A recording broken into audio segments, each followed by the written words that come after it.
with infinite complaisance, people went to and fro over the earth about their little affairs, serene in the assurance of their dominion over this small, spinning fragment of solar driftwood, which by chance or design man has inherited out of the dark mystery of time and space.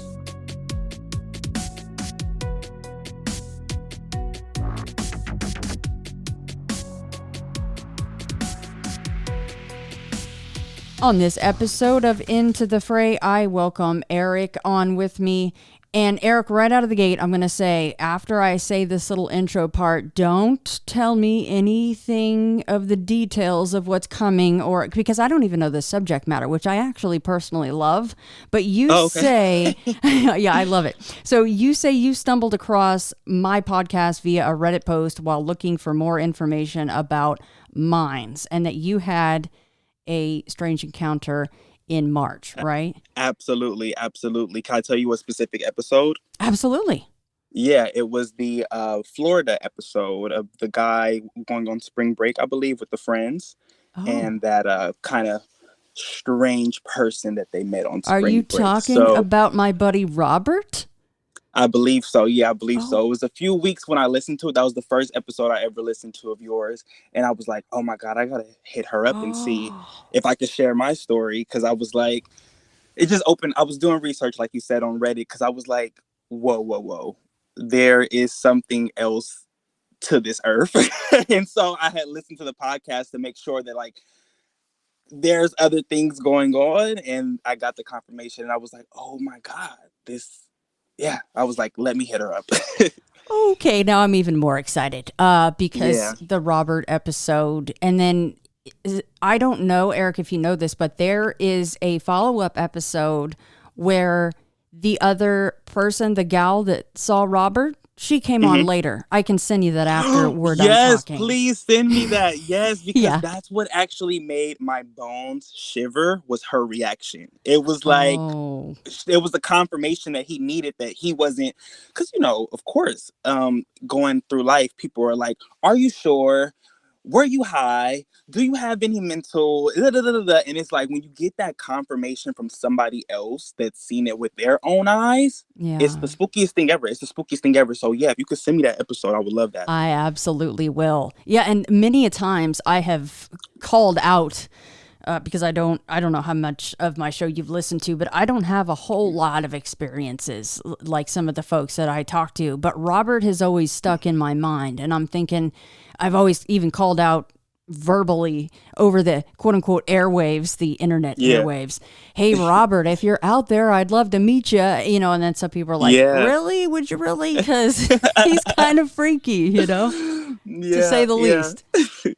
All right. Well, Eric, however much you need to set up, you know, with location or whatever. I know this is very recent, but however much information we need before you dive in, I'm going to sit back and I'm going to zip it up. Okay. So yeah, I was going to say a little backstory. And, you know, not to stereotype, but just for background, you know, I just finished school in December and just graduated. I got my first apartment this year. Well, actually like last year. So about 24. I just got my dream car. Like life was pretty good before this encounter, you know. My mental state was perfectly fine. I just celebrated my birthday in March, and this had happened like a week after. And so, you know, I feel like I'm doing pretty well for myself. I'm working in the field that I've dreamed of working in since I was a kid. I just landed a job. It was just so much going on at the beginning of the year that I was grateful for and looking forward to. And I did still continue on doing. I live over here in LA, so a major city, and we don't, I don't hear anybody have any strange encounters or paranormal, I guess you could say, on their day to day. So, pretty your normal guy from LA, you know. And before this event, I had things that I was looking forward to. I had goals. I was accomplishing a lot. I'm my mid-20s, so you know, life was pretty good. But after this encounter, it has completely changed my perception of the world. And I actually don't really talk to anybody anymore. It's just really kind of like messed with my head. So I wanted to come on here and share and see if there's any other experiences. Maybe people can, speak up after, or maybe people could be like, you know what, that sounds just like this, or, whatever. So I was like, let me hit you up and make sure that I'm not sounding crazy. You know Because it what? did kind of make me question my sanity for a little bit. But I got back on track because, like I said, I just finished school. So I kind of looked at it from like a scientific lens. Like, what did I see? How did that happen? I never heard this happen before. Is there other stories like this? Like, I really looked at it from like a educational view, because it's easy to get into the woo and all of that, you know what I'm saying? But I was like, let me really make sure before I go into hermit mode that this is something out of the ordinary. And it was. I mean, that's pretty much the entire reason that I do the show. My inception into the podcasting world was a Bigfoot only podcast, but I've never seen a Bigfoot. I just love that subject. I've actually Right. seen a couple of other things, especially one main event that was, I mean, it blew my mind. It's exactly what you said, where you have this moment of, okay, there are definitely other things out there that we cannot explain, and that no, the scientific method cannot recreate it in a lab, but they are Exactly. still there. So my main focus, that's the whole reason of the show, is like, you just don't want to be alone in this. So Yes. I so identify with that. Thank you. Yeah, and I had tried to share a little bit on Reddit prior to coming here, and in the subreddit, as Reddit does usually, a lot of people were like, "Proof? Do you have pictures? Do you have?" Uh-huh. And they were like, "Well, how do you know?" And da da da da. And I was just like, it made me realize that a lot of people, humans, as humans do, we look for logic and we look for reasoning, right? And with this field, with this phenomenon, whatever you want to call it, you have to let the logic go. And that's what I've learned just in these few months. I was like, if I try to look at this from like a, okay, well, this happened because this happens and humans do that. No, it literally makes no sense. And you kind of feel better knowing that it doesn't make any sense. Like, if that makes sense. If that makes sense. But a lot of us humans, we look for reasoning and we look for logic in things. And if there's not sources or other credits on it, it's kind of discredited. And I think that that's a little bit unfair, because if we are dealing with something supernatural and of another phenomenon, for that to work on our human logic, you know, it's kind of rare. So I can't wait to tell you more. Go right ahead.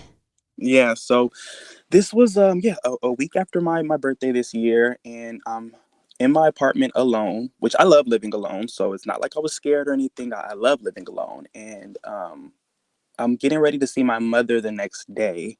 I believe this is like a Thursday or something. I'm waiting to start that new job, so I kind of had like quite a lot of free time on my hand, and I'm an only child, so I'm going to see my mom the next day. It's maybe about 11, no later than 12 o'clock, and I'm in my kitchen, watching TV while I'm in the kitchen, and out of nowhere, I hear this car alarm outside. Now, again, background information: I live in LA, a major city, so it could be anybody's car alarm. And even if in the past, if I heard a car alarm, I would have just kind of kept going and let it die off or whatever. But the moment the car alarm went off, something told me that's my car. And it was so weird now looking back at it, because I would never go outside before for a car alarm. Or, I mean, Shannon, even just think about you. If you hear a car alarm, you'll wait for it to go off before you actually maybe go check to see if it's yours. But this time, I instantly knew it was mine. And like, I instantly went outside. It was kind of like I feel like it was a hypnotic state, because, like I said, my car alarm could go off right now. And like, I'll wait till it does it 5 times before I go outside. So I live in an apartment. I go downstairs and I'm like, that's my car. Like, it's just like a undeniable feeling of like, that's my car. And I have no past telepathic or psychic premonitions or anything like that. Again, for background, I'm 6'1", pretty tall guy, not normally scared of anything, so went downstairs, and as I'm walking to my car, it's parked on the street, I just kind of hear like this voice, or like, I guess a feeling. And I had looked into this too, and like us in the 3D, we can just, of course, hear, see, feel, the basic senses. But it was more so like a whole bodily kind of, and my voice is shaking while I'm talking about this, like a whole kind of feeling throughout my body that like there's somebody by your car. As I'm walking to the car, I can't see it yet. So I'm walking to the car and I have my phone and I'm like, somebody's by my car? Somebody's by my car? And I'm like, it's a street full of cars. It's like, it's just weird. So I'm like, okay. So I'm walking. I get to the car and there's somebody in a hood standing by my car. And I say somebody because I wasn't able to make out the face, but the immense full fear that I got by looking at this person, it was, I've never experienced anything like it before. And like I said, I'm 6'1". I did karate in the past. Like I played sports at school. So, and this is my new car, my brand new car. So of course, if like somebody was tampering with my car, I would confront them. And I'm from LA. So, none of us here are shy to say anything or anything like that. But I just got the instant amount of dread and like, my voice is shaking right now thinking about it, but just I've never felt a feeling like this before in my life. And something told me that if I go any closer, like I don't want to know what's going to happen. And when I was looking up this subject, a bunch of people were recommending The Gift of Fear. I don't know if you heard of that book, but it's a book about kind of like going with your gut instinct among like the first few seconds that you encounter somebody. So after getting this feeling of dread, I literally stopped in my path, and it's something told me, I just got this feeling of sinister. That's like all I could feel. So me at my big age, I started running. Like I literally booked it. I didn't figure it out. And for context, there was no broken window. There was no keying. There was no breaking into the car. I just booked it and I wasn't trying to figure out the rest, which is super weird looking back at it because, again, this is my new car and, I'm non-confrontational, but of course I defend myself. And so I would usually be like, what are you doing? Scare them off. There was none of that. It was literally the definition of flight or fight. Literally. And so I flew, I ran out of there. And as I'm running, it's so weird looking back into this. There's this other person in a hood, and something in my head tells me that's the same person. So I'm dearly sorry for this now looking back at it, but I pushed the person, kind of like shoved them out the way because they were like spanked dead in the middle of where I was running.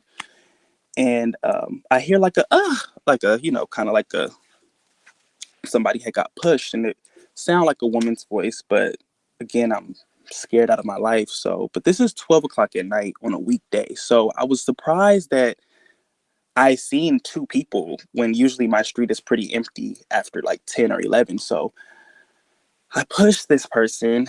I don't think they fell, but I heard like a woman's voice, and I keep running past my house, which is weird. Like, why did I not just go inside? And there's an elementary school near my neighborhood. And for some odd reason this night, the gate to the elementary school was open at 10 and 11 o'clock at night, which I just think is so weird. So I'm running. What I'm feeling like is running for my life because, again, that figure was not the normal person I encounter. And I actually work with the public. So just having that feeling just literally spooked me. So I'm running, and I run to the school and I go inside the gate. Why I did this, I don't know. But the next part is even creepier. So I run into the school, I go through the gates, and I'm like walking now, like, what the hell was that? Like, why was he by my car? And them, I don't know what it was. And how did I know it was by my car? And as I'm saying that to myself, I look up and there he is sitting on the bench. And I'm only saying he because something would not make me look at it. Like, I don't know what. So I'm walking past. So there's a bench in the elementary school. And there the person is sitting at the bench like they were waiting for me. But I just got done running. They look completely like they've been waiting for me almost. Like they look like they didn't run at all. And it's about not a block, but at the end of the block from where my car was. So you have to go down the street. But if he did beat me, he would have had to ran way faster than I did. But this individual didn't look like they ran at all. It didn't look like they ran at all. They were sitting at the bench. And what's so sinister is, because I couldn't look directly. It's kind of like, do you know, like if you're like walking in a living room or something in front of the TV and there's somebody on the couch and you can see them through your peripheral, but you don't look directly at them? Mm-hmm. That's exactly how it was. Because I'm telling you, Shannon, something would not make me look at this person. Like, I just got the most biggest sense of evilness. And this is the same individual that was at the car. So, but I can see that he has this, they or whatever. I'm assuming it was a he because I didn't see any hair. So just to assume, I would guess it was a male. But the biggest ear to ear smile. That's all I could see. Like, I could see this big smile and him just sitting and looking at me. But I'm just walking past, like, I'm not looking. Like, you're not, there's no way I'm about to look over there. And there's no way you got here as fast, if faster than I did. So I turn around and I'm like, nope, like instantly, nope. And I'm like, what the fuck? I'm like, what the fuck? And so I leave the school. He's still just sitting there, doesn't come up or say anything, just sitting kind of like watching. And I leave the school and I'm looking at my phone. Well, no, what made me look at my phone was my phone is about to die. And I pull out my phone and there it is. My phone is about to die. So now I'm under the impression of like I'm being targeted, maybe. I don't even want to say targeted, but like preyed upon. This was the first time in my life that I ever felt so small. Like I said, like I'm 6'1", done karate in the past. There's all type of, criminal activity here in LA, but this situation made me feel like I was literally being hunted by some, I don't even know. It didn't feel like a human because to stop all of this, I just would have been like, hey, why are you following me? Like, no doubt, So I leave the school. Something tells me my phone is about to die. I look at it and my phone is about to die. And as I'm getting the phone and I'm about to call 911 because I'm being followed and I'm getting creeped out, my phone starts glitching. It's the weirdest thing ever, but it looked like my phone was like kind of like, and I'm shaking right now thinking about it, but it was, it's just like, it looked like it was like, it's so weird to explain, but like it was kind of like dissolving, not dissolving. And like I said, no drugs, no mental health problems at all, but it looked like it was just like like it was buffering. There you go. Like my phone was buffering. And then I'm like, oh my God, like what is going on? So now I'm like freaking out. I'm like, this person was by my car. I go to the school running away, trying to get away. They're at the school. I feel like my phone is about to die. My phone is about to die. Not only is it about to die, but my phone is glitching. I'm like, what the hell is going on? So I made some weird connection that my phone was, that I was getting tracked. I was like, okay, maybe that's what's going on. I'm like, maybe this person is a hacker and maybe they hacked in my phone. And I know this sounds extremely like paranormal woo, but I was like, paranoid woo, but I was like, okay, maybe you're tracking me. So I had the idea. I was like, let me bury my phone behind these trash cans and get the hell out of here. And so I put my phone behind the trash can, and I'm like, nope, like if you're following me through my phone, if you're some stalker, whatever's going on, you're not about to find me. Like, hell no. So I put my phone behind the trash where I could know and come back to it later. And Shannon, after that, there's a time loss. It honestly depresses me knowing I lost so much time. This was at 11, 12 o'clock. And the next thing I can remember is it being daytime. So, and I just feel so like mentally like fucked that after I hid my phone, I can't remember anything. So I put the phone behind the trash cans.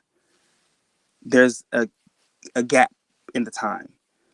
And next thing I know, it's daylight, early in the morning. I'm like, I don't want to say like teleported to my house, but like I'm back in the front street of my apartment, and there's the guy with the hood coming out of my apartment. And I literally almost like fall to my knees and want to start sobbing, but then I turn around and my mom is here like, I've been calling you. Where the hell have you been? And I'm like, oh my God, thank God you're here. Like, what the fuck is going on? And she's like, what is wrong with you?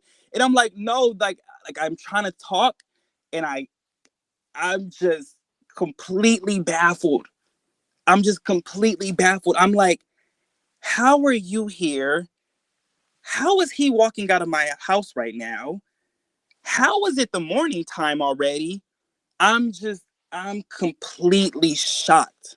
I'm just, I'm so perplexed. And looking back at it now, I think about, and trigger warning to anybody, but I think about when somebody's been maybe like, drugged at a party or taken advantage of or anything of that sort, when they're trying to recount the night and they can't really remember.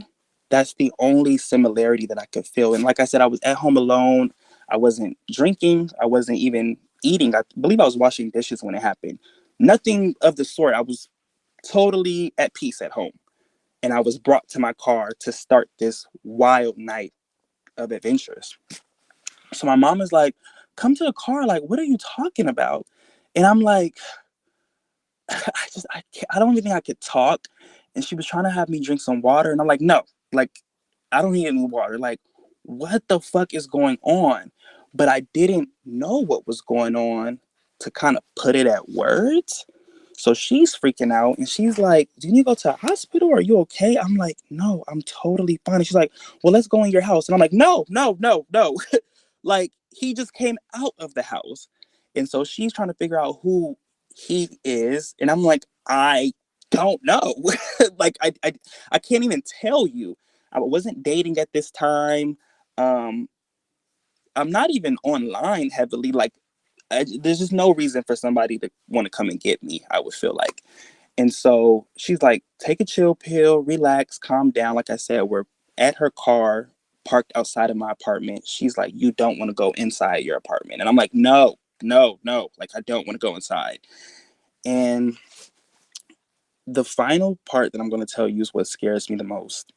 So we're sitting at the car, um, and I'm on the passenger side, and I see this guy coming down through the street, coming towards us, and he's walking in that same immense full fear of dread, that same like flight or fright kind of situation, but now I'm with my mom, so I feel a little bit better. He's walking towards us down the street while we're in the car, and he stops at the car. He looks directly at me, and he's talking to me and my mom. And he's like, hey, did you guys hear about some guy pushing some old lady? And instantly my body just was taken over by this fear. It's the weirdest thing ever. And again, I wasn't aware that this was an old person, and pushing is not right at all. But I was scared for my life, so I did kind of shove the person. But he looks me dead in the eyes and he says, "Did you hear about this guy that pushed an old lady?" And I'm like, "I don't know what you're talking about. Like, I don't know what you're talking about. You need to get away from me." Like, I kind of like get defensive, and he just walks along and keeps walking.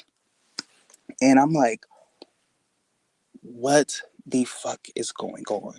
Because if I did push an old lady, which I'm deeply sorry about, and he knows about it, I would assume that there would be others around. I would assume that they would be looking for me.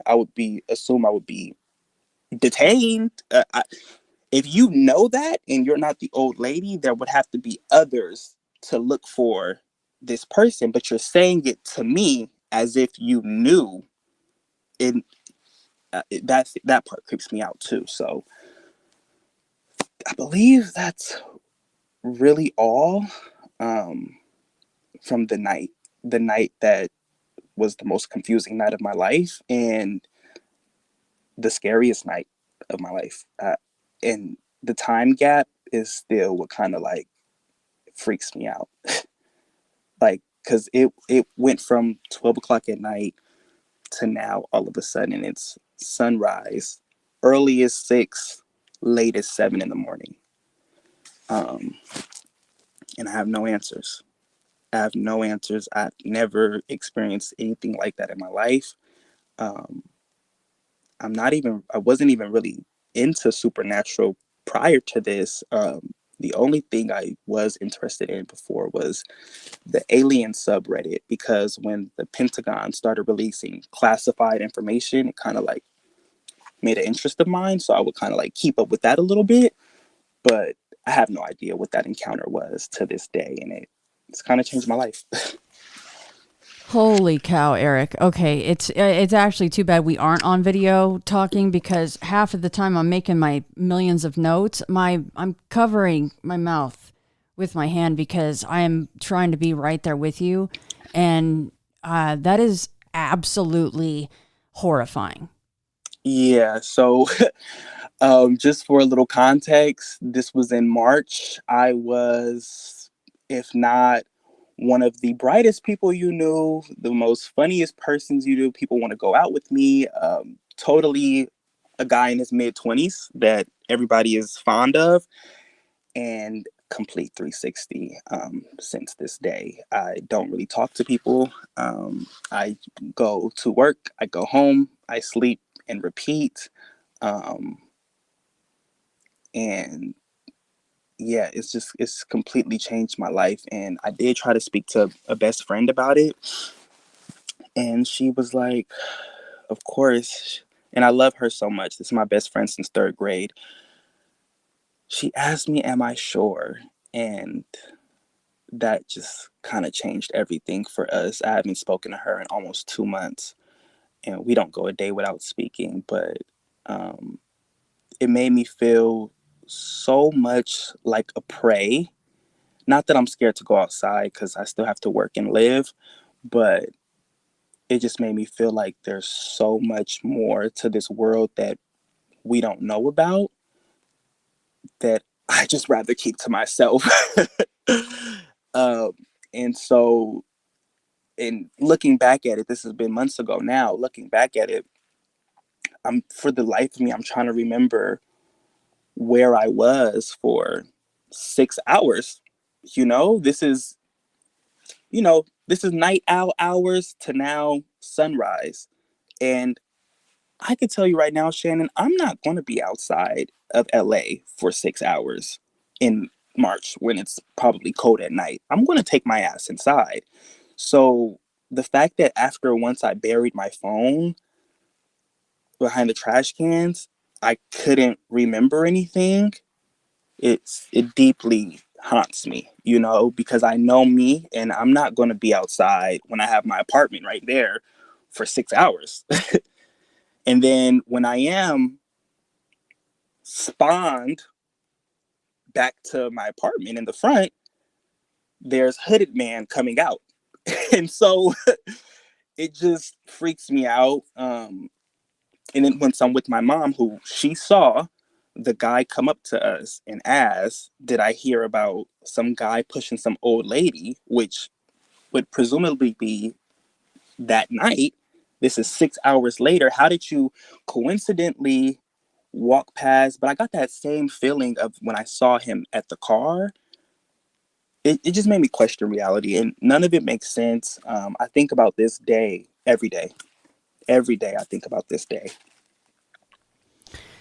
I am so sorry that it happened to you, because as much as I love these subjects, and as I mentioned when I realized kind of sort of what we were going to be talking about, you could sense my excitement, but I had no idea that all of this was coming. Okay, Eric, I have a Yeah. lot of questions for you, and I'm going to say right Yeah. now, you're not going to know the answers, and that's not what I'm looking for. It's just to Yeah. continue the conversation and just see where it goes, okay? And just to jog Yeah. ideas. So if you're okay with that, I have a lot that I have jotted Yeah. Go down. ahead. And I'm going to jump around just a little bit. I have notes from the very moment that the car alarm went off, but I'm going to go Yeah. right out with this. It seems to me that between you not going right back up to your apartment and you choosing to go to this elementary school, and that Right. which the gate was open, and obviously homie was, hanging out inside, whatever, but usually they lock those, but that's weird. Anyway, Yes. we'll never know the answer to that. But you didn't go home. You go to this elementary school, and then your phone starts effing up, and you Yeah. decide to get rid of the one thing that could possibly, maybe when it stopped glitching, get you some help from somebody that wasn't creepy in a hood. Now, to me, it seems Yeah. like you were being isolated very tactically. Yeah. Oh my God. Thank you. Yeah. I'm so glad that you see that, because that's what scares me the most. I'm like, how are you here while I'm here at the car, at the school? Even once I got to my, once my mom came and we're at the car, how are you at all of these spots? And even once I pushed the quote unquote old lady, because I don't believe that was an old lady. I just saw the back of them and they were wearing a hood. Everybody was wearing a hood, by the way. It was so weird. And yeah, so I don't know why I buried my phone at the moment. The only logic, right? Because we're always trying to apply logic, was maybe they're tracking me through this phone. Parents are always like, you need to let go of that phone. You need to stop being on that phone. So maybe this is how I got here, because of the phone. Maybe they're stalking me cyberly. I don't know. I was trying to draw logic at the time, and something. And what's so weird looking back at it was something told me bury my phone and behind the trash cans. And once I did, that's when the time loss happened. So it really, I'm shaking right now. It really, really traumatizing, honestly, really traumatizing. Because, as you say, when you're in Los Angeles and you're in an apartment, and especially if you're in a place that has apartments, that there's that many more cars in one area. I would imagine you hear a car alarm go off several times a day, and sometimes you can tell that it is your car. So Absolutely. for yours to go off, and like you said, normally you're like, maybe somebody bumped it or a cat jumped Mm-hmm. on the hood. I'm sure that's happened before. It goes off and then it literally Yeah. turns off. You don't really need to pay any attention to that. But for whatever Absolutely. reason, you knew it was yours. Not only that, but you instantly go, well, I got to go down. I got to see Yeah. what's doing, because this is not going to shut off, and it's not a normal, my car alarm is going off. And I get it. I love my car No. too. I would be going out there going, who's messing with my car? Yes. So Yes. And it was kind of like a very prominent, like, that is your car.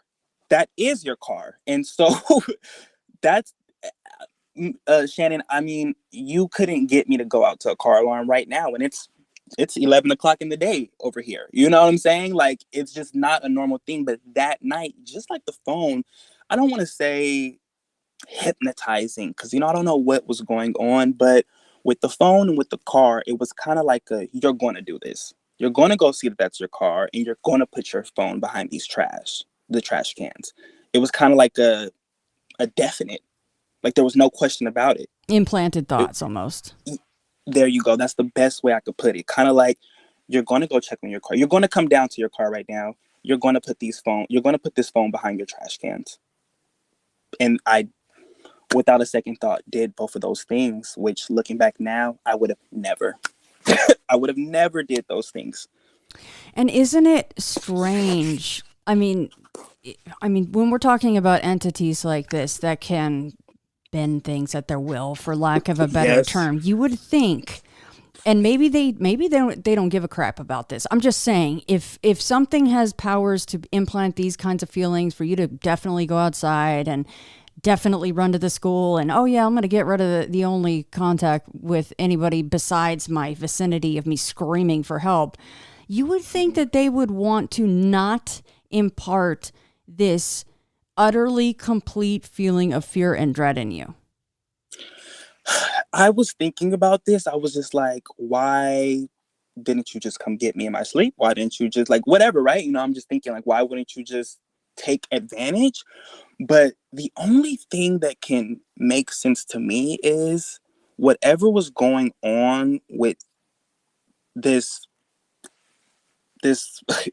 entity, humanoid, I don't even know what to call it, because this doesn't seem like friendly at all. All I could think of is ignite the free will so that my brain can be okay with it. That's all I could think of. Reading other stories and hearing other stuff during research is that, like, we have to make ourselves okay with it, so we have to go through with it. That's all I could think of, because if it was just coming through the walls at night in my house, like, hi, I'm here, that would have been, I would have never stopped screaming. You know what I'm saying? If something like that had happened. So all I could think of is igniting that free will, making you walk outside, making you put the phone away, making you so that our brain feels okay with it, which I still don't feel okay with it, but in the moment.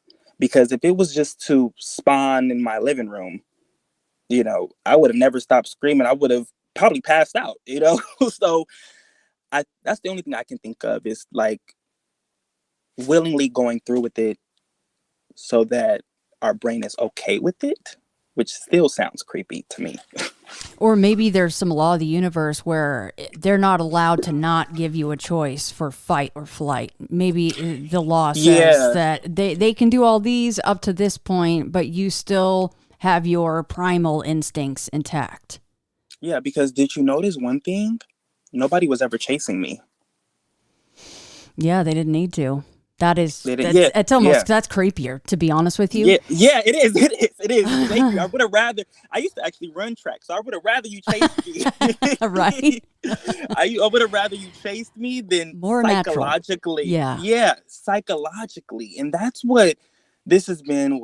That was in March, April, May, June, July, August, September, about to be October. This is almost 7 months ago. And you know what's crazy, Shannon? I don't drink anymore. TMI, but I've been celibate. I'm talking about full 360. I deleted all my social medias. It completely warped my reality. And then sometimes I think maybe this was the plan. I don't know. Oh, I don't like hearing that at all. I really don't. Yeah. I'm so sorry to hear that. Yeah. Okay. More coming your way. Now, you already said this, but I just want to bring it back up.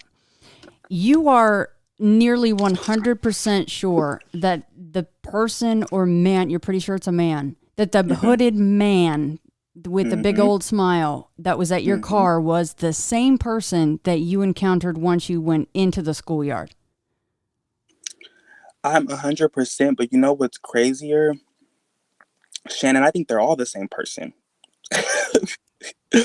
I think they're all the same person, because there's no way in this kind of square radius that you can run and be at all of these places with me. For for in my head, I'm thinking that I got to the school because I'm getting away from the car guy. But they were the same feeling of dread, the same hooded figure. Yeah, it does seem like the same person, but it seems like it wasn't the same person at the same time. It seems like it was, but I know that the lady that I pushed had a lady voice, and that's what the guy said. I pushed a lady. But Mm-hmm. then the guy that came in the morning towards me and my mom and was speaking to us, that that seemed a little bit different. Like, I don't want to say he appeared more friendly because my mom was there, but like I made eye contact with the guy, which still gave me the creeps. But maybe it all was the same guy. It's just so confusing. I don't think that that's crazy at all. I mean, that makes more Yeah. sense than anything, as we already were kind of sort of laughing, but it's not funny, is the fact that they Yeah. didn't have to chase you. They were wherever you were Yeah. going, Yes. they were going to be. So can Yeah. you describe as best you can how close was all of their clothing to the next and the next? I mean, were they all, and including the final boss, if you will, that next morning Right. when your mom was there? Yeah. Were they all literally in the exact same clothes? I don't think they were in the exact same clothes, but you know what's so creepy? They were all wearing black. So black pants, black Yeah. hoodie. Yeah. So the first encounter at the car, black hoodie, black pants. That's why I wasn't able to kind of make a face because it's dark and then you're already wearing black, which of course, I'm ready to kind of be questioned because like, okay, that could have been true burglar fashion. I'm like, no, no, no, no, no. This gave like dark entity fashion. That's what it kind of seemed like. And then the woman, quote unquote, that I pushed, which I still don't believe that was a woman, but they were wearing black or at least dark, clothing from the back when I shoved them. Then when I went to the school, I could see out the corner of my eye, he's in all black, smiling from ear to ear. And then when I finally get to my mother in the morning and we're sitting in her car, he's in all black. So part of me believes that, like this happened so that I can't really breadcrumb and figure it out. It's kind of what I think too. To the best of your ability, describe that man's face that you saw that next morning with your mom. Whew. First of all, his eyes were like, you look into his eye and you get this evil. Because I talked to her about my mom. A few months later, I asked her, I said, do you remember the guy that came up to the car? And she was like, yeah. She was like, yeah, he seemed like he wanted to kick your ass. And I'm like, oh, thanks, mom. Like, thanks. You know what I'm saying? But she also was able to sense this angry, you know, sense of energy. But physically, um, maybe Latino or Caucasian male, all black, eyes that are just looking at you like, I know everything about you. That's what I kind of get. Maybe about he's older than 35, no older than 45. Definitely around my mother's age group, and kind of like a not like a comb over, but just like maybe about an inch or two of hair on his head, and which is so crazy. Not really that tall, like maybe about like 5'10" or 5'9". Definitely could have took him, which is so crazy because I'm not, somebody messes with me and my friends on a night out, I'm the first one to be like defensive. So, this guy wasn't large or threatening in any way. It's actually creepy. Did your mom actually see the man that had come out of your apartment once you came to that?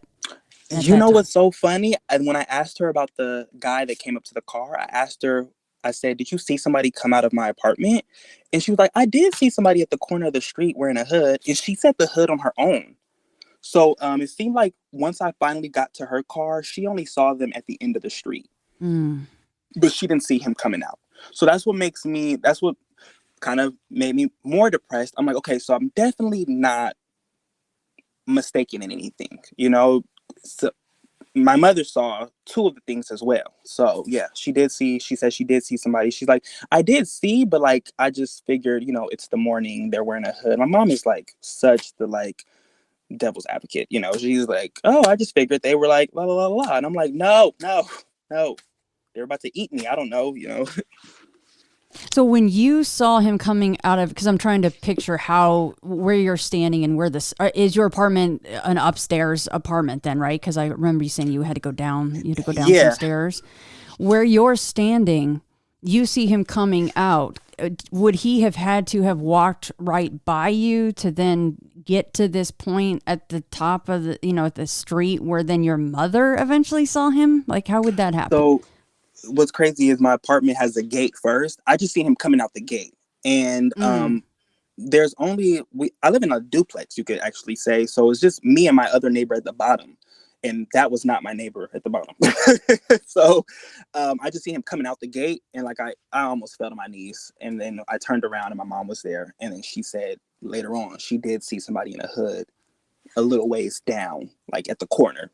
Kind of like almost maybe watching, making sure that I got in the car. That's what, like, she was able to see him far enough and question it, and then I got in the car. So, I mean, to you, is that something completely crazy and wild that she didn't notice him coming out of the gate, or was she just very focused on you that it's possible that she could have not seen him, or is it possible that she just wasn't meant to see him, so she didn't? you know what's so crazy, Shannon? Every single occurrence that day / night was at precise timing. So when I seen him come out the apartment, I almost fell to my knees, but I instead flight again. I started walking towards the corner, and then as I'm walking to the corner, my mom just shows up, Okay. and I get in the car, and then I'm assuming once I got in the car, between then he's already a little bit down the street, but not too far enough. Like I said, kind of making sure that I got in the car, and he's at the end of the street. It's like almost just enough to where you're going. I mean, obviously there's some things about this where you straight up go, well, that's not normal and that's paranormal. Yes. But other things are, as you say, where it's just on the cusp of bad timing. Bad timing meaning she was just far enough out of a sight where maybe if she was moved up a little bit more in the car, she could have seen him. But would she have seen him? Like, would that have been a tangible person or thing to her?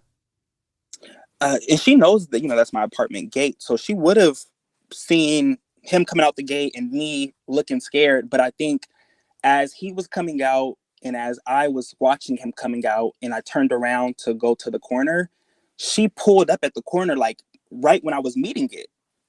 Like it was like perfect. Like, and that's what creeped me out too. I'm like, how did you get here just perfectly at the end of all of this?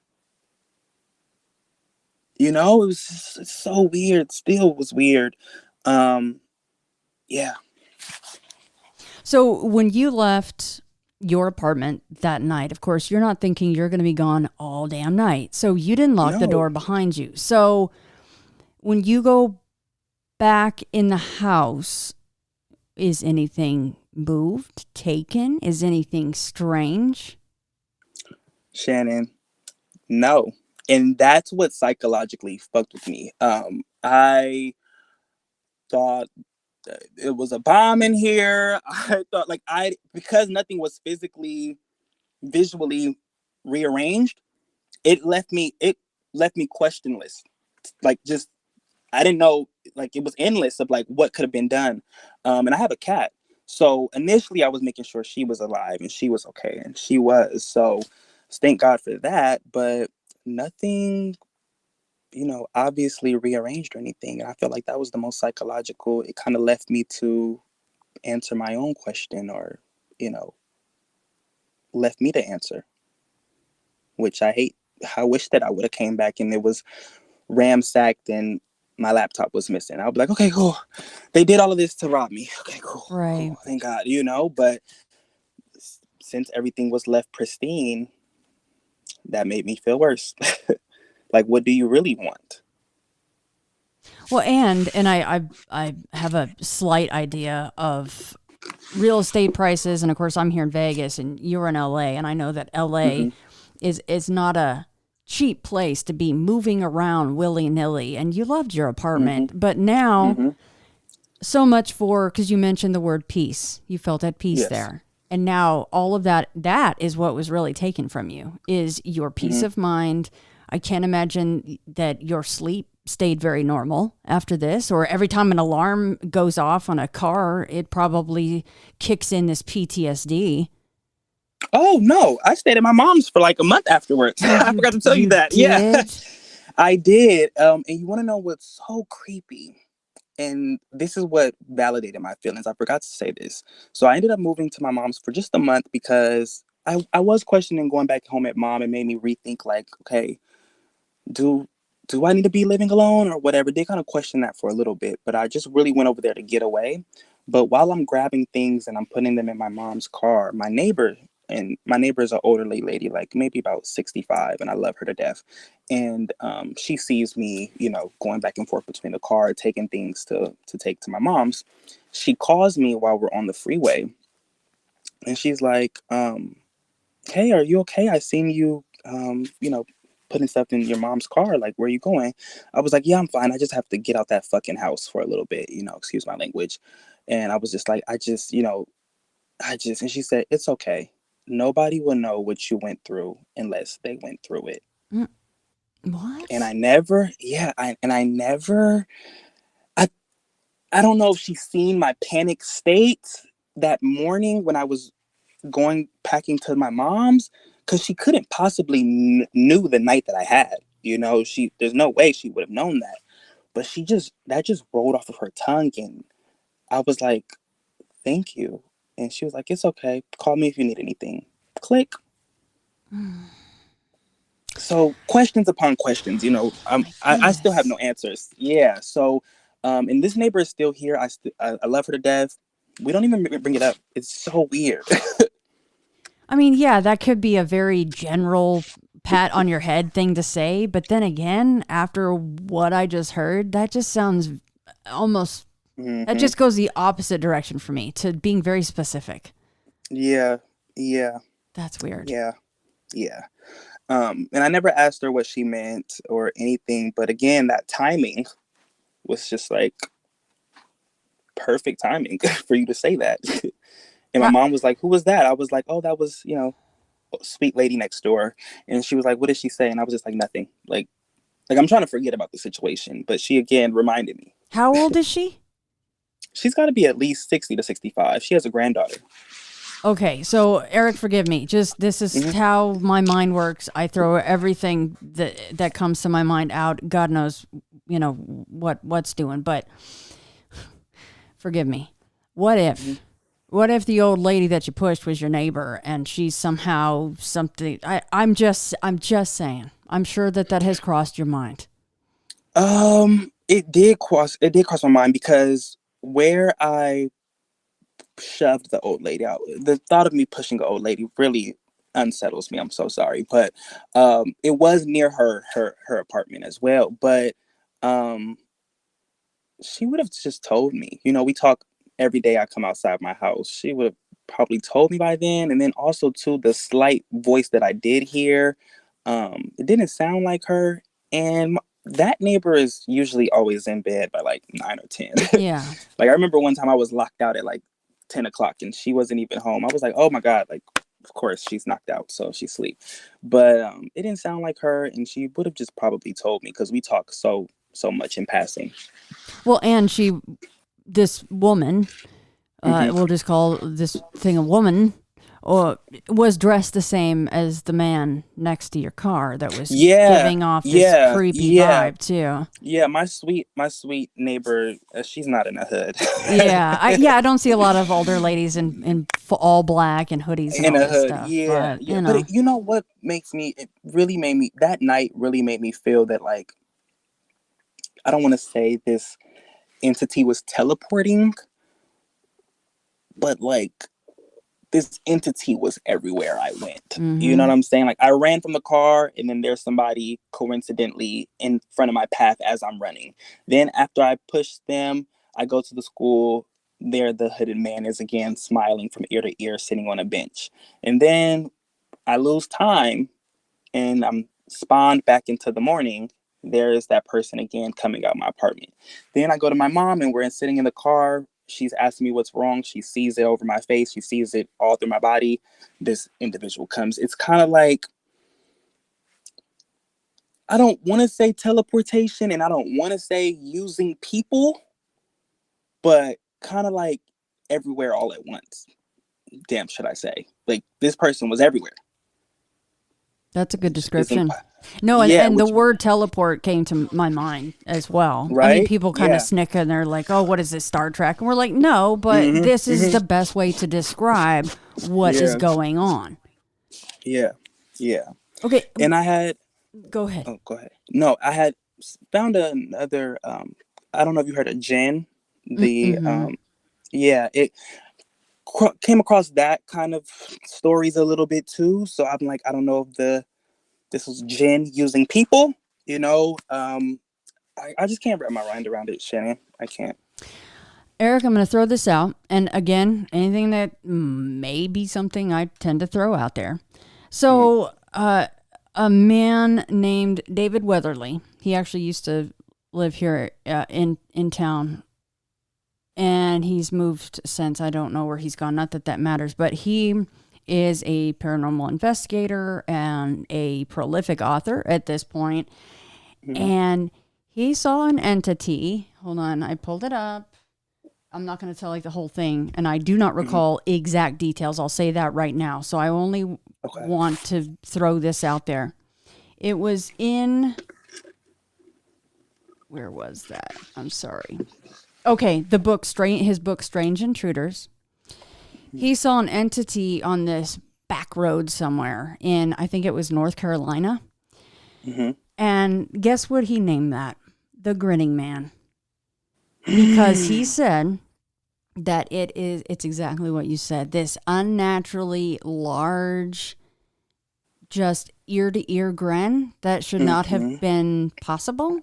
Was possible on whatever he saw. And now don't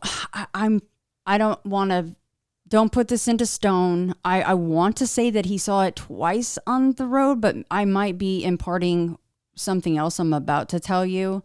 I don't know if he saw that entity twice, but it is a possibility. I know that that's not the only time something like your situation has happened where you're going, that is not physically possible, but yet it did that. And also, and maybe these entities are from the same neighborhood, let's just say, but I also have an episode where I talked to a woman that was on a very, very early morning drive. And she crests the hill and, you know, it's still dark out. It's that early in the morning. And her headlights fall upon this thin, pale white creature with this stringy black hair, no clothing on, and it's crouched in the middle of the road. And she went around it. She was terrified, right? And she's like, okay. And at that point, you've seen something so strange that your mind is like, maybe that was a emaciated cow. Yes, it was a white cow. Everything's good. I'm good. I'm just going to go to work. Cat or something. Exactly. You're like, nope, didn't see that. On with the show. Well, a couple turns later, she sees it again.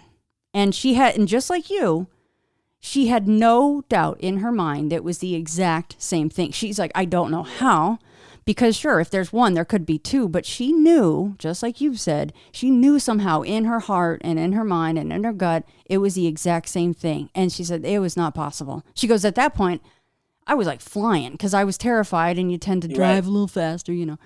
Yeah. And she's like, I just need to get the F to work and let this go. And then it happened again. So now you can't deny it. Now you can't let it go.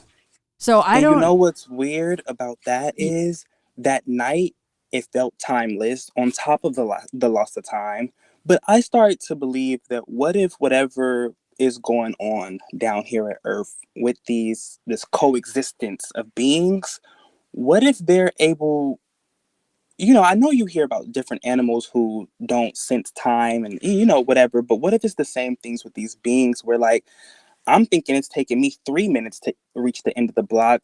And for this entity, they're able to get to the end of the block just at the thought. You know what I'm saying? Or, because it really questioned, it made me, I really had ontological shock after this.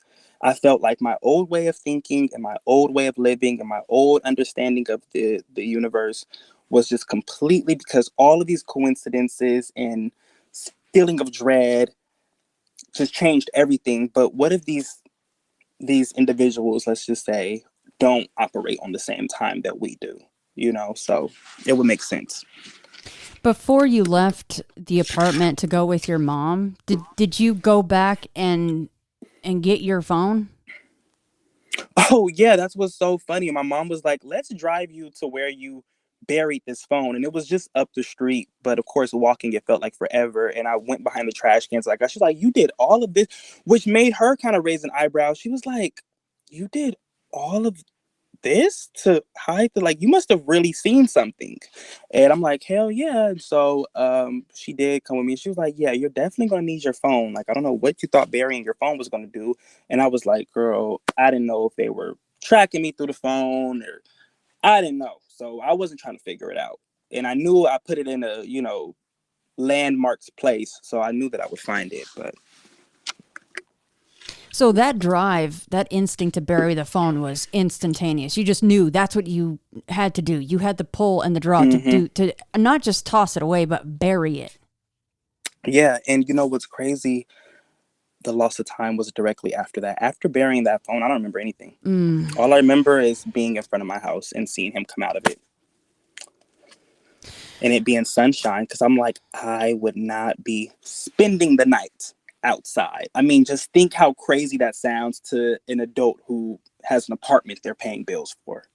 And Willingly. how are you dressed that night, Eric? Oh, I think I had on basketball shorts and a hood. Not. I would have been cold. I get cold so fast. Yeah, you would have It's been a lot cold. of things. Yeah, it's a lot of things that make me question that night. But that's what messes with me the most, is like what happened to me during Oh that my loss of gosh. time. That's what, did somebody in a black van come pick me up and have their, like, I can't even answer the question of where I was from. Let's just say this happened at between 11 to 12 when I went to the car. Let's just say that I buried my phone at 2 o'clock in the morning, which, even being outside for 2 hours, doesn't sound like myself. But let's say it's 2 o'clock. What the hell happened from two? Sunrise is about 5:45, 6 o'clock over here. From 2 to 6 o'clock, that's a lot of time. That is so dark. And it's not. It is so not cool or funny or any Yeah. of that. It's really not. And Yeah. that is so screwed up. So I don't mean to, drag too much up, but you're very open with this stuff, and I appreciate that. Did you notice Yeah. anything weird on your body? Scrapes or sore? Oh, my, anything is sore, my back sore, anything weird about your clothing, anything at all? No. And what's crazier is I was, once I was, and I can only say spawned because I don't even really remember walking back to my apartment. I don't remember anything before I got back to my apartment, but I was just as conscious, aware, untouched. Clothes were fine, which, again, just like the apartment, is more psychologically terrifying. If my clothes were ripped, if I was stripped of my hoodie, which nobody would want that, but like if they were to take something, that would be so much more comforting, which is not really, but you know, logically, that would be so much more comfortable knowing that they wanted something. But instead, I'm back in one piece. I'm not drugged. I'm not, unconscious. I'm totally fine. It, it just messes with me. It just completely messes with me. Eric, I'm sure you picked up on this, but listening to the Robert episode, it's not exact as far as what the entity did. However, maybe if you had gone closer to this, quote unquote, we'll just call it the grinning man. I don't know what else to call it, but with that damn smile, my God, who knows? Yeah. Maybe it could have changed its face if you got close enough. But I'm sure that you picked up on the fact that one trip with this quote unquote kid Robert, it completely changed their perception of their reality. And it's something that, I Yes. mean, I don't know how many years, it was like 10 years later, and they're Mm-hmm. talking to me, and it's like it happened yesterday. The fact that Yes. this is such a powerful and terrifying, literally just one-off experience, and I'm not saying one-off to diminish it at all. I'm just saying that why you? Why those guys with Robert Yeah. and Right. the young lady that saw him actually change his face, by the way, is, forget that. And you with the missing time. Yeah. Just, I actually audibly, it's why I keep myself on mute, because I'm behind the scenes. I just sighed when I heard that, because that's Yeah. a whole nother level of what the actual F happened to you. That is so, Yeah. so dark. And the fact that it's a one off, I mean, okay, you decide to go back home after about a month, you said, right? Mm-hmm. Did you have, and obviously you're going to have PTSD after something like this. I can only Mm-hmm. imagine. Mm-hmm. I imagine not sleeping that great. You already said you stopped talking to certain people. You're not Mm-hmm. online anymore. You said you damn near became a hermit. Did you Mm-hmm. begin to have anything strange happen in your house? Did you start to see any strange lights in the sky? Did you start to see shadows in your periphery? Anything like that? You are not going to believe what I'm going to say. But to answer your question directly, no, I didn't see anything directly, or no, I didn't have any recollection of any like manipulation afterwards. But Shannon, before I woke up this morning, I had a dream of a UFO above my house. Really? Yeah, and I mean, I don't know if, this is just, I do believe dreams are subconscious thoughts and like things that you're thinking about during that week or that time. And so it pops up in your dream, of course. But I haven't had no dream of no UFO prior to tonight, but last night. But before I spoke to you this morning, my the dream that I had before I woke up was like that a UFO, I was looking out the window of my house, and then a UFO was like above my house. And like I kind of got like that, oh shit, like let me duck kind of feeling. And then I woke up. And just to let everybody know, Eric and I have been, there's been a little scheduling stuff come up, and Yes. we've been Yes. passing ships for a short, not a super long time now, Yeah. because it wasn't that long ago that you first reached out to me. However, for you to have that dream last night before we're actually speaking, Mm-hmm. it's, I mean, who knows? It's a dream, right? But Yeah. it is of Right. interest. And in the Robert episode, there was a very interesting EVP, which I don't normally even like EVPs. They're highly suggestive, but something strange came through when I was recording with Nick. So Mm-hmm. I am actually stunned that nothing has happened with our StreamYard connection, anything like that so far. So Yeah. I'm interested to see if anyone hears anything. I mean, I hope they don't, because it just adds another level of creepiness that you Yeah. personally do not need. Yeah. Now that you've been home also, have you had any other pulls to go outside? No, no, which is so terrifying. You know what's crazy? About 2 months ago, well, yeah, like about 2 months ago, I was coming back from a friend's. Um, that night I had dropped her off at home because her car was not working, so I gave her a ride. And I'm coming back at home like around no later than 12 o'clock. And you know what? That elementary school's gate was closed. Oh my So it's gosh. just so weird that like coincidentally, the night, the terriblest night of my life, this elementary school, which is, come on, these are people's kids. I mean, nobody was at school at the time, obviously at 12 o'clock at night, but like the school is supposed to be guarded so nobody can tamper, graffiti, whatever. Just coincidentally is open, and he's coincidentally sitting at the bench smiling from ear to ear.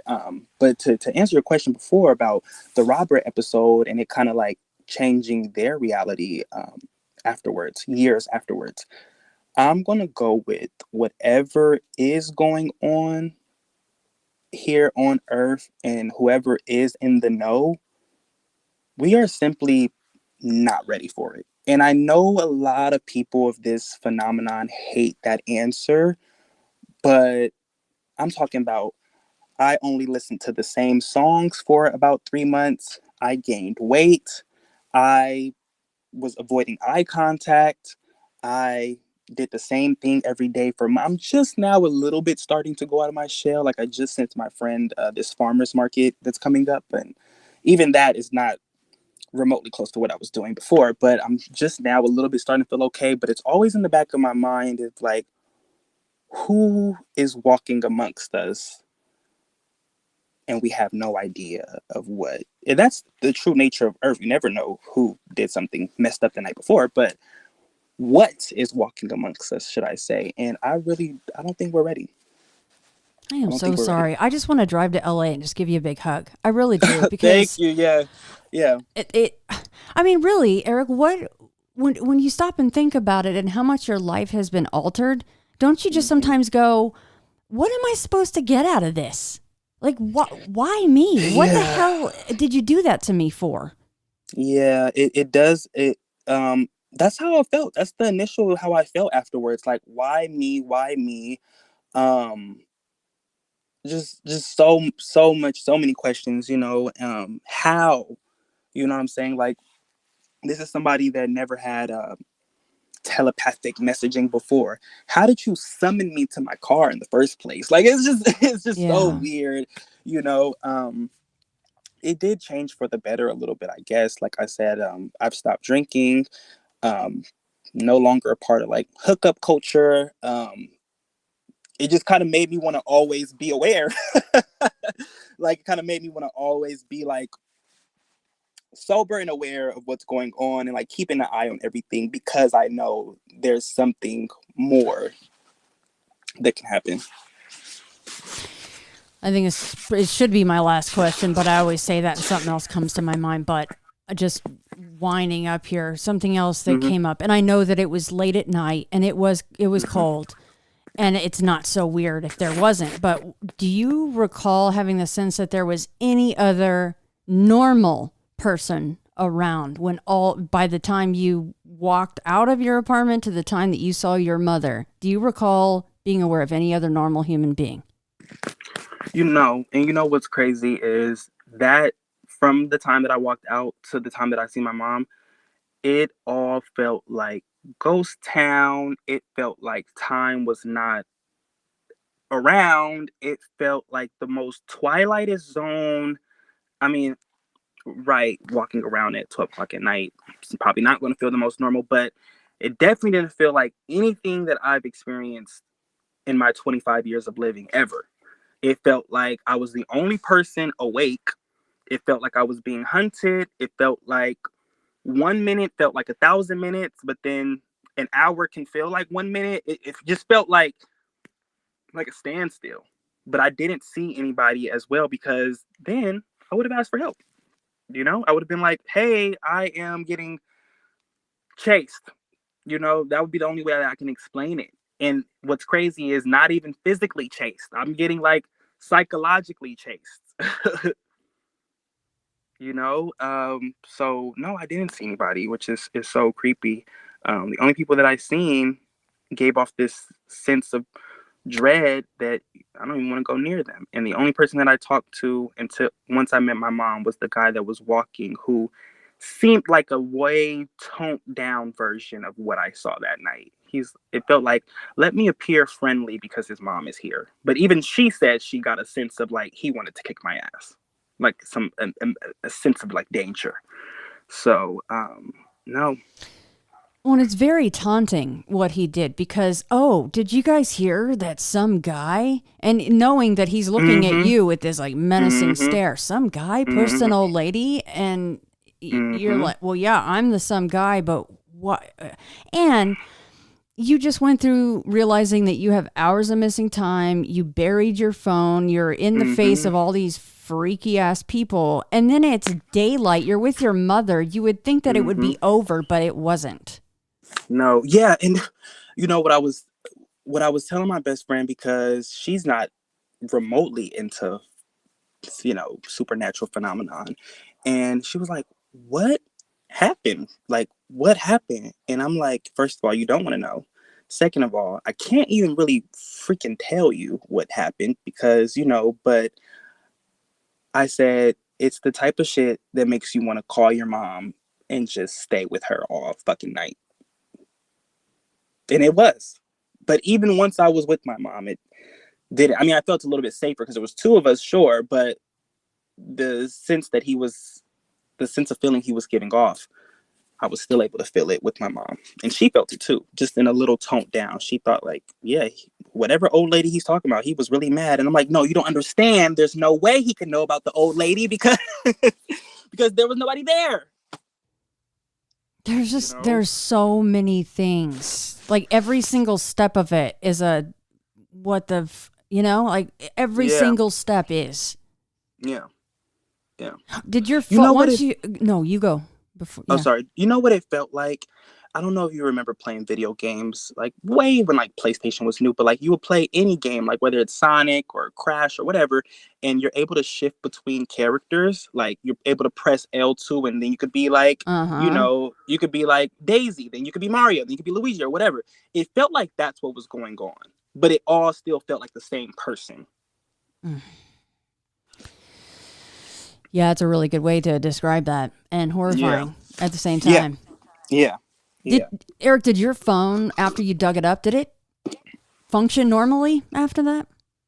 I think I had to charge it. I think I used my mom's car charger, and it was functioning normally. Like I've never seen a glitch like that ever, and it's kind of like the phone was buffering.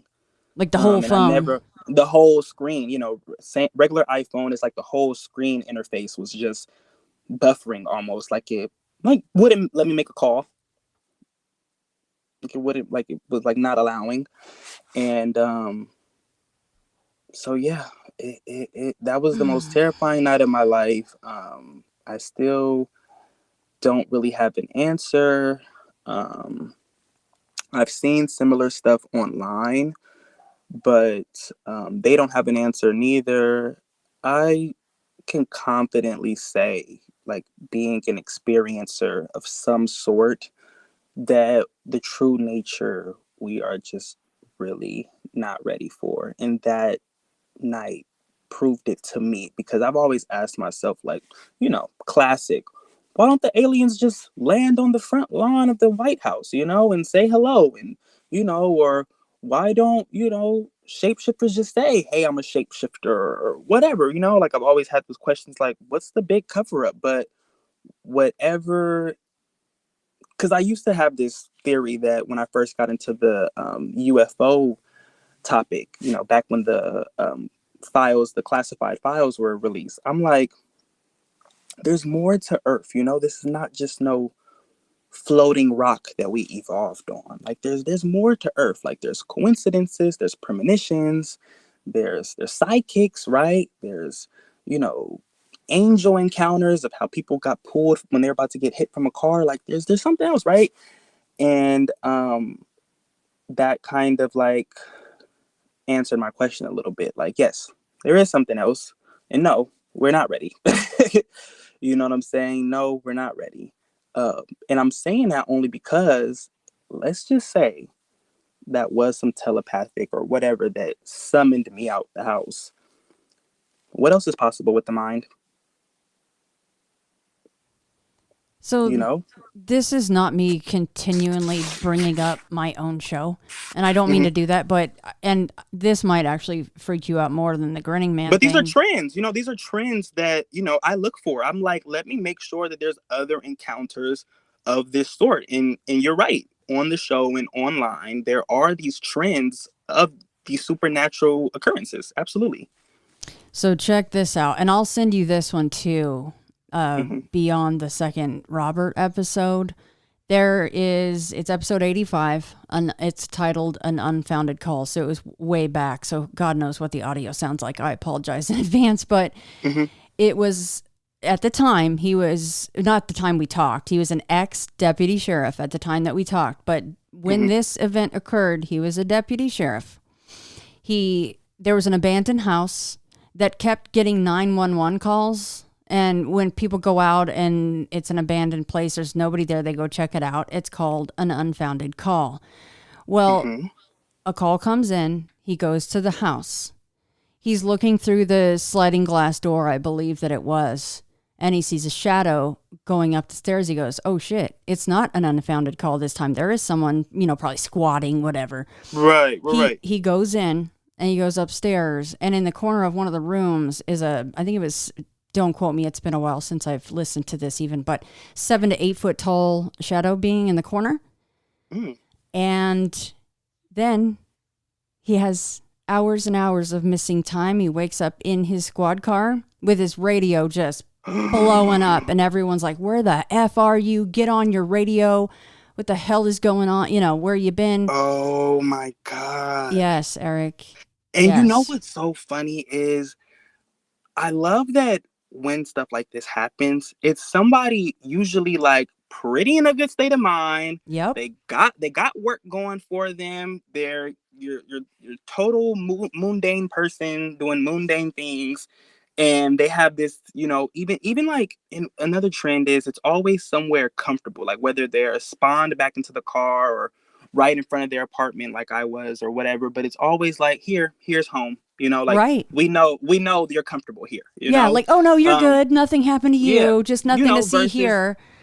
versus like an assault victim, they'll let them out in Yeah. the middle of the road, God forbid, which is terrible, but Yeah. that's the type of things that happen. So it is definitely weird. So missing time, telepathic messaging, and I don't know to say shape shifting or whatever, but we are not ready. We're not ready. I don't even think our educated officials are ready to honestly know what goes on between our worlds. And what creeped me out the most with my story is I'm like, I always hear stuff about like in Louisiana or like, the Carolinas or like, somewhere remote, and like, of course something scary gonna happen there. It ain't nobody for 2 blocks, or whatever.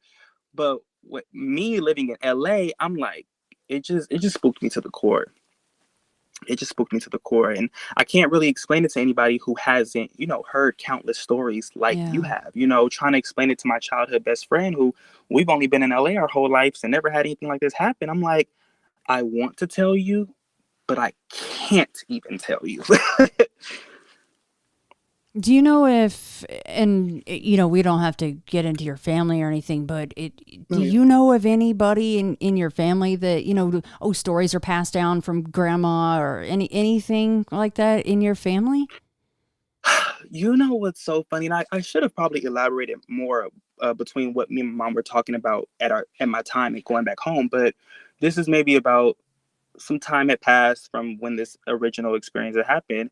And she was like, what happened? Like, she was like, I'm like, I'm like, imagine seeing your neighbor turn into a werewolf. That's going to mess with you for some time, right? That's going to, psychologically, corrupt you a little bit, right? And she's like, right. And I'm like, I had an experience that I can't even explain, and it's just changed me forever, Mom. I'm talking confining to my mother. And she's like what? She's like, okay, one time when I was living with Granny, I looked out the window and I seen a UFO. And I'm like, oh, thanks for just dropping that dime on me. Like, I've never heard that story before. And she was like, but, I just looked up at the sky and was like, okay, that's a UFO. Nothing I could do. But like, I was scared. And I'm like, it made me kind of think, like, maybe my mom had visitors, maybe I had visitors. Like, I don't know. It's really hard to come up with an answer, but Yeah. she said she had an experience with seeing a UFO in the sky. Okay, well, I mean, so there is something possibly there. Yeah. Because, Yeah. Eric, as you know, it sounds like you've done a lot of research, especially since this happened, that a lot of this stuff can follow family lines. So, I don't know. Yeah, and one more story. The only story that I was able to find that was remotely close to mine was online on Reddit again. And I wish I was able to quote the person and give them credit, but it was one of those like, have you ever had a supernatural experience? Reddit, and she said that she was at a friend's house. She was smoking with the friends, but there was a roommate that one of the friends just kind of paired up with and never really knew him.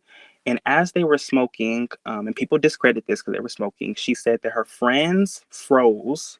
Time did not feel real. And the only person that was not frozen was the roommate that, you know, the friend had just paired up with. And she was freaking out, like, why are my friends frozen? What's happening? Like, I've never had this happen before. Did you drug me? And the guy is looking at her and was like, no, like, I'm not from this planet. We like to play. We like to take over consciousness of others, kind of like a video game. That's where I got that analogy, kind of like a video game. And we just do it for entertainment. And so she went outside and time was frozen again or whatever. And he was like, look, like in 1 minute, a police car is going to pass by. And then in 1 minute, a car did pass by. And she's like, okay, that's just like a coincidence. But what happened to my friends? Like, why are they frozen? Like, that's the only way she was describing it. And he was like, okay, you don't believe me? In 1 minute, two guys are going to come out of that abandoned building in all black and look at us. And then 1 minute passed and two guys in that building came out and looked at them. And she's like, okay, what the fuck is going on? Like, she's getting defensive. And he was like, you're not ready for the true nature of this world or whatever like that. And her friends unfroze, which I can't even wrap my head around. The world freezing, let alone your friends. But they unfroze and she got up out of the friend's house. She tried to call that night and said, like, where do you guys know this guy from? Like, who is he? And they were like, oh, I don't know. Like, I just wanted cheaper rent. And then the next day, they weren't able to find him. No Facebook, no nothing of him, like just completely gone. So there's some questionable things going on down here for sure. I just think that we can't even begin to wrap our head around it. See, and isn't that the most messed up thing about it? As this whole thing that you just told me that has completely changed your life could just be somebody just doing this to screw with you and it's for their own entertainment.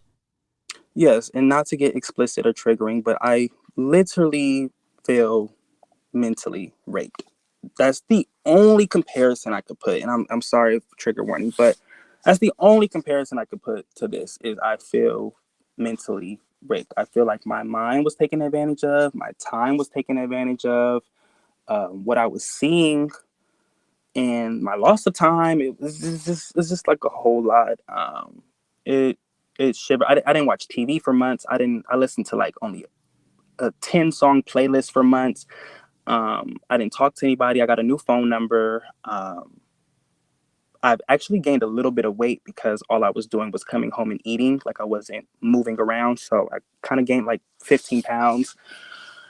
Yeah, it's completely changed full circle to me. I'm not going to say that I don't have that spark, but, you know, I'm definitely kind of sit around knowing that there's more to this world and I don't want to run into anything like that again. And it's always in the back of my mind. But to kind of like put things like to better sense, I actually work in the mental health field. And so I have to actually be strong for a lot of our clients. And that's why I said like I kind of took like an educational approach to it. But other than going to work and like helping people get better, I'm not interested.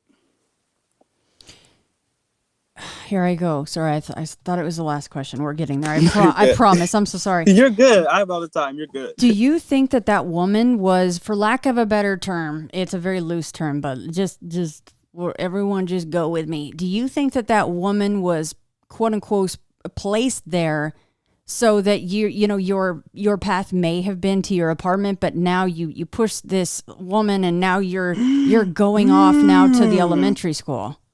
I didn't think about that because she was kind of right in front of like, in front of my neighbor's house, which is my house next door. So, yeah, I never thought about that. I've never thought about that. That would kind of make sense. And looking at it kind of like a Monopoly game, that's kind of how it felt. Like I had an occurrence at every checkpoint that affected the next checkpoint. Right. Yeah, I didn't cut to eventually, which creeps me out to this day, lead me to burying my phone and then having the loss of time. It's kind of like a free will manipulation, predestined journey that I went on. Because if she wasn't in front of near my house, I probably just would have made a right and went into my house. But instead, I'm like, move, and then I like pushed her and I kept running. Then I'm like, okay, let me go to the school. Oh, perfect. The school gates are open. Boom, there he is. Let me get the hell out of here. My phone is about to die. I need my phone. Phone starts glitching. I'm like, oh no, they've taken over my phone. And I'm like, let me put my phone behind these trash cans. And after that, girl, I don't even remember. But the ultimate and undeniable thing from that night is how many sane people of, responsibility having do you know that's just hanging out outside for hours? I don't know that many. And before this, it would not have been me. So the fact that from, let's just even say I was drawn outside at 1 o'clock. The fact from 1 o'clock to when the sun came up, I can't even tell you what happened for 4, 5, 3 hours. Yeah, that's the worst part of this whole thing. That's the That's part the that worst part. there's no chuckling about that or making a joke about that, because that is some real Yeah. dark shit. Yeah. Yeah. And so, and do you see why I kind of like just full 360 my life? Because I'm like, now who the hell am I? And actually, because I work in the mental health field, it's advised that we have our own mental health therapist. So I was actually seeing a therapist for a year, just as an outlet, working in the psychology field. I have my own therapist and loved my therapist to death. Like, she's the coolest, and I could talk to her about anything, and she's just there as support because of what I see during work. After that experience, I canceled all my appointments with my therapist. I changed my number. I'm actually in the process of moving too. Because you are still in that same apartment right now. Yeah, yeah. It's not so much of the triggering remembering. It's more so a sense of like, nobody can probably understand where I'm coming from. Nobody can probably help with this. So I'm just going to go far away, be happy. I always wanted to live a little bit away from the city. So now I'm moving quite some miles out of the city. So I always wanted to. And I'm just going to just live every day like it's the last, because I don't know what the hell is going on down here anymore. I mean, I can understand you wanting to turn into a hermit, because every time you went outside your house, you were afraid you were going to see one of them. Exactly. And so I actually had a weird experience at work. And I do think that there's a link between mental health and supernatural. And I won't get too much into that because I think it's a little controversial. But I had a client who asked me, and I've never spoken to this client before. And my job is just to help people get better. I won't disclose what, but to help people get better that are dealing with mental health. And I had a client that came up to me, and I never talked to him before. He wasn't a client of mine. He was like, you like The Sims, huh? And I grew up loving The Sims. And I'm like, yes, like, what the heck? How did you know that? And he was just like, I'm a psychic. And I was like, it just kind of like left me puzzled. He just walked away after it. It just kind of left me puzzled, because considering the work that I do, you know what I'm saying? Logic is not always in the room with us, just to be respectful. And I'm like, what the hell? Like, how did you know I like The Sims? I don't share none of my personal life with my clients, and you don't watch me when I go home. So, but there's some abilities. There's some possibilities. It's a lot. It's just completely. But I actually love going to work because it makes me feel like I'm doing good. By helping people get better, and a lot of the clients that we deal with see a lot. So it's kind of like my escapism a little bit. But once I'm back into my own world, doors are shut. I'm under the covers, and I don't really have anything to say. So you mentioned that there were 10 songs, and you don't have to name the songs if you don't want to. Mm-hmm. You could just say what kind of music it is if you'd rather. Mm-hmm. But you said that there were 10 songs that you were stuck on. That was all that you listened to, pretty much. Mm-hmm. Yeah. Um, Fleetwood. I forgot. I just found out about them, but Dreams and Everywhere, but real escapism music, to just better answer your question. Yeah, that's understandable. Nirvana. Mm-hmm. Yeah. Lots of escape music. Kind of like get your head off of the things. Not a lot of specific lyrics. Nothing that was gonna like trigger me or any of the sorts. But since this experience, it definitely made me shift my mindset from around earthly things, as you can imagine, right? Like, I don't wonder if I'm going to get married now. I could care less about having children. I could, like, I don't know if Mm. it's good or bad, but I don't make the most money in the world, but I am okay with that. Driving, you can cut me off. You cannot use your blinker. It's completely shifted everything because now I know that there's so much more. So it's it just made me completely 360 all of my experiences. And even with friends, it's like, it's okay, I'll miss out on that event because you know you don't know what I know. So it You, is not to like sound like a gatekeeper or anything like that, but it's just like, I don't know what entities we're going to be around, so I'm going to just stay home. would you be And I don't want to open find out. to if somebody heard this and they were a therapist and they said, "Well, I would love to talk to Eric about, what he experienced." Are you open to that kind of a thing? Like, do you feel like if you Absolutely. found somebody like that, it would be good to talk to them? Okay. Absolutely, absolutely. And I actually, now that things are progressively moving along, I did get back in touch with my therapist, and I do plan on opening up a little bit. But Shannon, with that whole thing, like, Mm, so you say you heard a voice that say go outside. You heard a yeah. voice, and it's a little bit of taboo in the educational field, But it's like, well, how? Because if you think about it, anything supernatural, they're certainly not about to talk to us like in English or, I mean, the man at the end, he did ask me about the old lady, but um, if it's supernatural, it's supernatural, And so if telepathic is possible, we have to be open to that. But again, with the educational field, there's a lot of logic applied and a lot of sourcing and a lot of, history and context. So I'm just I'm always ready to get shut down. And that's what I was gonna say. I'm always ready to get shut down. Well, and that's a good point that you just probably inadvertently made, was the fact that he probably only spoke out loud for benefit of your mother being there. I mean, at that point, Yeah, you had already been through all this other bullshit, so you were like, you're not fooling anybody, but he probably needed to act semi-normal in front of your mother. yeah, yeah. And this did look like a normal person, but the energy was not.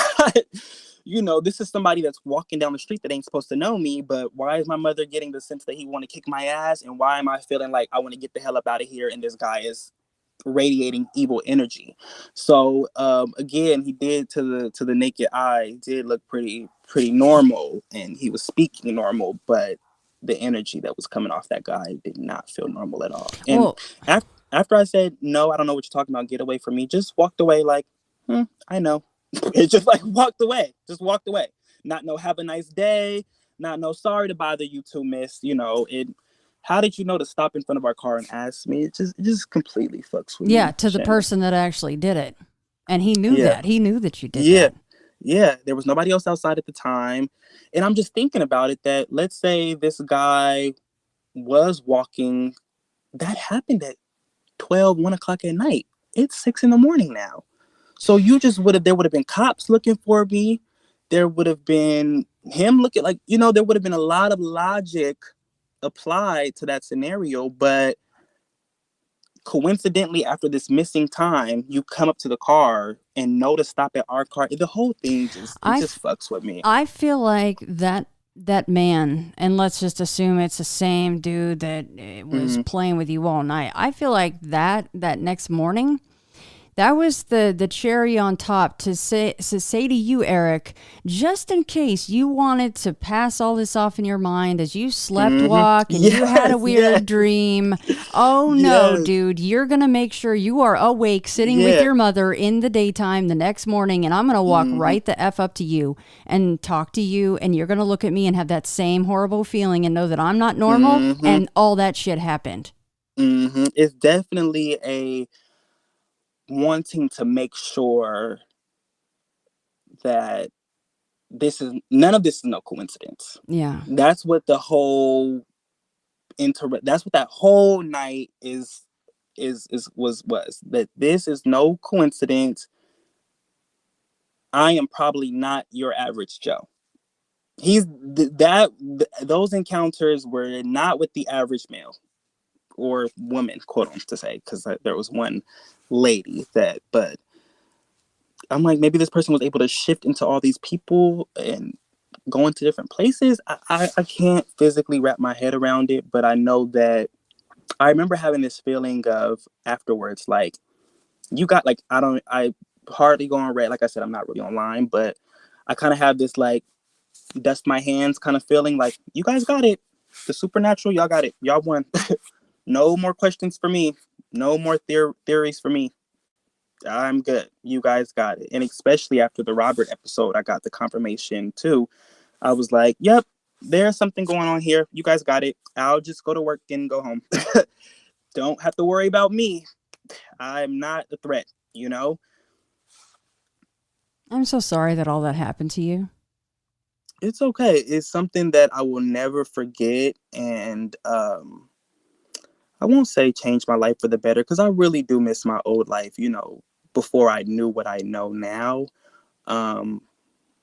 But it's okay. It kind of makes me not overprotective, but extremely protective as well. Like, you know, call me when you get there. Let me know if you need anything. You know, it kind of really, I always meant it, but now I really do mean it.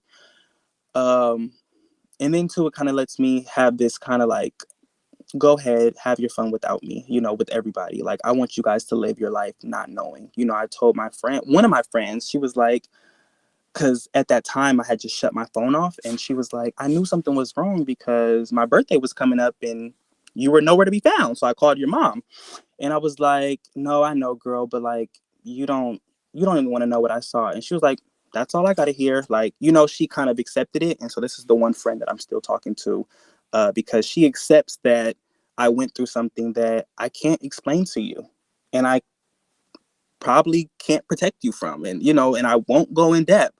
But my best friend, she was, you know, she has her degree and she was trying to, you know, apply logic, and it wasn't interfering with our relationship, but it kind of just made me want to just let her live her life, not knowing that her friend had went through something like this. Well, and It hurts her, but, you know, it's to protect her as well. Yeah.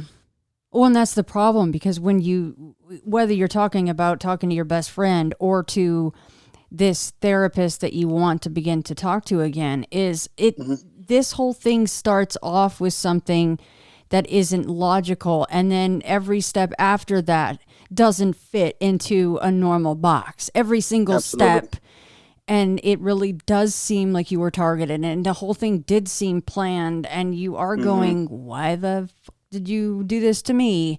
And you'll never get that answer, unfortunately. And it's changed your whole life. But that's the problem, is that the second you say, well, I had this pull, I was told in so many words, but not words, to go outside.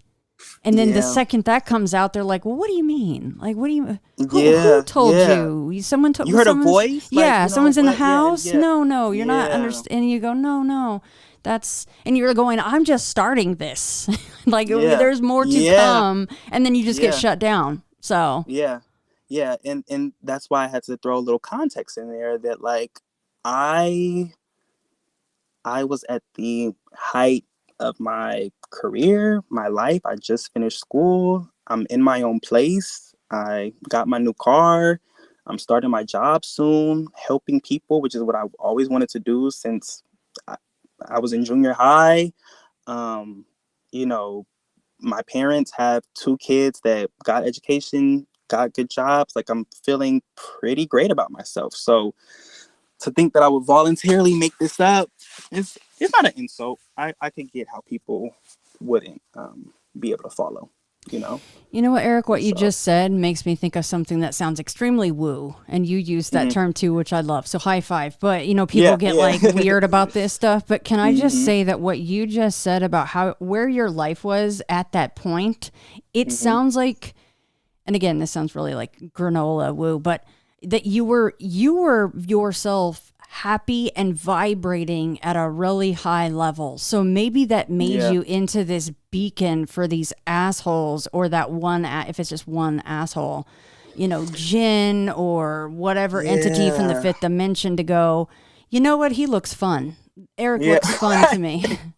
Right. And I thought about that. And I also, some more woo, but I kind of thought like, because where I am now, it's so profound. This is not like my past versions of myself. Like I said, it made me quit liquor. It made me quit meaningless connections. It made me, it just full 360'd me.